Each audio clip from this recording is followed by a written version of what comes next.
As all of you know, quarterly we will get ICD-10-CM coding clinics update, which are very essential for the coders who are working with ICD-10-CM. Based on my knowledge, without ICD-10-CM, there is no medical coding specialty.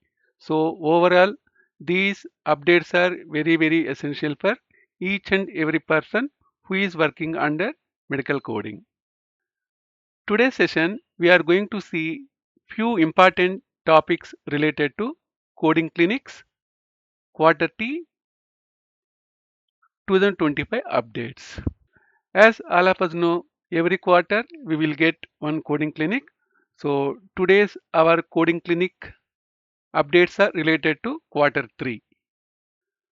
Cardiac pacing via temporary transvenous pacemaker. So for cardiac pacing via temporary transvenous pacemaker, we need to use the code 5A1223Z, which we need to use for continuous cardiac pacing. Here, the important thing here we need to remember is no separate codes for insertion or removal. Here, focus is solely on the pacing procedure. So this is the latest update. Next one is spontaneous rupture of membrane. Usually in the reports, we will see it as SROM. So what is important here?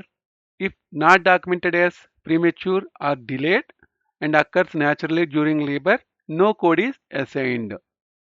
So here the word itself telling us spontaneous. Here basically if the patient is having spontaneous rupture of membrane during the labor, we no need to code separately, and also we will not code if the SROM is not mentioned as premature or delayed. Next one is dementia and associated mental health conditions.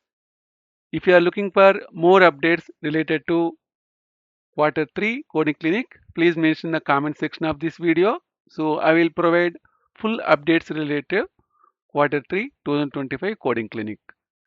Next one, dementia and associated mental health conditions. So far we have number of updates related to relationship between dementia and associated mental health conditions with subterm. Dementia with depression or anxiety is coded as related unless the provided documents a different cause.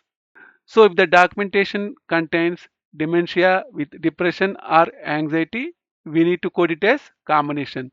If there is another cause related to dementia, we need to code it as differently. For moderate dementia with behavioral disturbance and hallucinations, we need to use the codes F03.B2 and R443. Next update will be neurogenic stunned myocardium. Usually, you will see in the reports as NSM. When the documentation contains NSM along with stress cardiomyopathy, we need to use I51.81 for Takotsubo syndrome and I5A for NSM. As here, we need to do dual coding in order to satisfy the patient's clinical condition completely based on coding guidelines. Next one is failed back syndrome, as it is not synonymous with post-laminectomy syndrome. When the documentation contains failed back syndrome, we need to code the specific manifestations like cervical myelopathy, and we will not code the general term related to failed back syndrome. Okay team, I hope this session will be very useful. If you need more information, please mention in the comment section of this video. And also if anyone looking for medical coding jobs in UAE, USA and India, join in our WhatsApp group. I have provided group link is in the description of this video.